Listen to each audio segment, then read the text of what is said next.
جہاں پھرا آئی کمی وقار میں۔ اللہ کے بندو، تورات جو حضرت موسیٰ علیہ السلام پہ نازل ہوئی، کیونکہ قرآن کریم تھوڑا تھوڑا کر کے اترا۔ محبوب مکہ پاک میں تھے، قرآن مکہ پاک میں اترا۔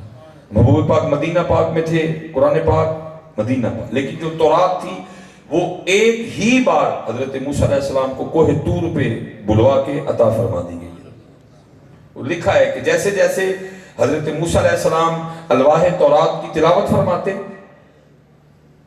وہ کیا دیکھتے کہ شان امت محمد لکھی ہوئی ہے۔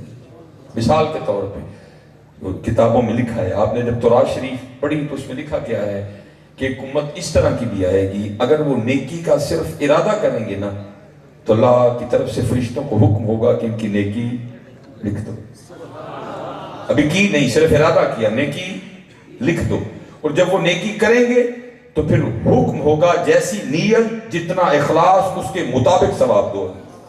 لیکن دوسری طرف حکم کیا ہوگا، اگر یہ برائی تو فوراً نہیں لکھنی، انتظار کرنا ہے، ہو سکتا ہے ہم سے معافی مانگ لیں۔ جب حضرت موسیٰ علیہ السلام نے پڑھا امت کے بارے میں تو دعا کیا کرتے ہیں، رب کریم یہ امت مجھے دے دے۔ تو آگے سے جواب کیا ہے، اے موسیٰ علیہ السلام یہ امت میں نے اپنے احمد نبی کے لیے خاص کر دی ہوئی ہے۔ پھر پڑھتے ہیں کیا کہ یہ وہ امت ہوگی کہ جس کے لیے پوری زمین کو مسجد بنا دیا جائے گا۔ اس سے پہلے یہ نہیں تھا، مسجد میں آ کر مخصوص جگہ پہ آ کے عبادت کرنی ہوتی تھی، آپ اپنے گھر میں عبادت نہیں کر سکتے تھے، لیکن اس امت کے لیے پوری زمین کو مسجد بنا دیا جائے گا۔ پھر دعا کی، یا اللہ یہ امت مجھے دے دے۔ پڑھتے گئے، دعائیں کرتے گئے، پڑھتے گئے، دعائیں کرتے گئے، ہر بار یہی جواب آیا، یہ امت میں نے اپنے احمد نبی کے لیے خاص کر دی ہے۔ اور لکھا ہے آخر پہ پھر دعا کیا کرتے ہیں، رب کریم پھر اس طرح کر مجھے اس امت میں شامل کر دے۔ لکھا ہے کتابوں میں کہ اسی تورات میں لکھا ہوا تھا کہ جب کوئی محمدی سچی توبہ کرے گا، جب کوئی محمدی سچی توبہ کرے گا، اگر مٹی کو ہاتھ لگائے گا تو اس کو سونا بنا دے گا۔ اور آج ہمارا حال کیا ہے کہ ان کا در چھوڑ کے مارے مارے پھر رہے ہیں ان چیزوں کے لیے۔ اور ادھر کیا لکھا تھا کہ جب یہ سچی توبہ کریں گے، مٹی کو ہاتھ لگائیں گے تو سونا بنا دیں گے۔ لکھا ہے ہماری تاریخ کا بہت بڑا نام ہے صوفیہ میں، حضرت فضیل بن عیاض، یہ جب انہوں نے توبہ کی تو تربیت فرمانی تھی شیخ نے، آپ نے فرمایا جو معاملے ادھر ہوئے اس کی تو معافی مل گئی توبہ سے، لیکن جو لوگوں کو ستایا ہے فضیل جاؤ پہلے لوگوں سے معافی مانگو جا کے۔ اب ایک بندے کے پاس گئے جس کو لوٹا تھا، اس سے بھی معافی مانگی، جس کو کبھی ڈرایا تھا، دھمکایا تھا، آپ سے تکلیف پہنچی تھی، اس سے بھی معافی مانگی۔ وہ لکھا ہے کہ یہودی صاحب اس نے معاف کرنے سے انکار کر دیا۔ اس نے کہا فضیل معاف تب کروں گا پہلے 12 سال میری خدمت کرو۔ 12 سال اس نے حضرت کی خدمت کی۔ جب 12 سال مکمل ہو گئے نا، اس نے کہا فلاں جگہ جاؤ، پتھروں کا ایک ڈھیر ہے، پتھر اٹھاؤ تو اندر ایک تھیلی ہے، اس میں سونے کے ٹکڑے پڑے ہوئے ہیں، وہ لے کے آؤ۔ حضرت فضیل گئے، آپ نے وہ پتھر اٹھائے، اندر سے تھیلی نکلی۔ جب آپ یہودی کے پاس واپس آئے نا تو آپ نے تھیلی کا منہ کھولا، اس نے یہودی نے تھیلی کا، حضرت نے تو دیکھا کوئی نہیں، تھیلی کا منہ کھولا، اور جب اس نے حضرت ایسے الٹا کر کے تھیلی کو ہلایا تو اندر سے سونے کے ٹکڑے گرے۔ وہ حضرت فضیل کے قدموں میں گر گیا اور کہنے لگا کہ مجھے بھی کلمہ پڑھا کے اس دین میں داخل کر لو۔ آپ نے فرمایا میں اپنے گناہوں کی معافی مانگنے تم سے آیا ہوں، تو کہہ رہا ہے مجھے کلمہ پڑھا کے دین میں داخل کر۔ وہ یہودی کہتا ہے میں نے تورات میں لکھا پڑھا ہے کہ جب کوئی محمدی سچی توبہ کرے گا، اگر مٹی کو ہاتھ لگائے گا تو اس کو سونا بنا دے گا۔ اے فضیل میں نے تیری توبہ چیک کرنے کے لیے، سچی ہے کہ جھوٹی ہے، میں نے اس تھیلی میں مٹی کے ڈھیلے رکھے تھے، دیکھ فضیل تیرے ہاتھوں کی برکت سے مٹی سونا بن گئی۔ لیکن آج کیا ہے، ان کا در چھوڑ کے کھاؤ دھکے اور کھا رہے ہیں دھکے، چیزیں آگے آگے ہیں، ہم پیچھے پیچھے۔ تو تیرے در سے یار پھرتے ہیں، در بدر یوں ہی خار پھرتے ہیں، ان کے ہو جاؤ حضرت، نہیں تو بے مول ہوتے جاؤ گے، آگے ہو چکے ہیں بے مول حضرت۔ یہ ہماری تاریخ کا بہت بڑا نام ہے حضرت، حضرت عبد الواحد بن زید رحمۃ اللہ تعالیٰ علیہ۔ ان کے لیے لکھا ہے کتابوں میں کہ حضرت مجرد رہے، انہوں نے نکاح نہیں کیا ساری زندگی۔ اور میں کہتا ہوں یار کیا کمال استقامت تھی حضرت ان لوگوں کی۔ ادھر حضرت جی شادی شدہ زنا سے باز نہیں آ رہے، اور نکاح نہیں کیا، کیا کمال لوگ تھے۔ ادھر پھر میں اتنا ہی بس کہہ سکوں گا تیرے عشق میں ہے یار ہم نے کیا کیا نہ کیا۔ ادھر نکاح والے باز نہیں آ رہے، بیویوں والے باز نہیں آ رہے زنا سے، وہ ساری زندگی نکاح ہی نہ کرنا،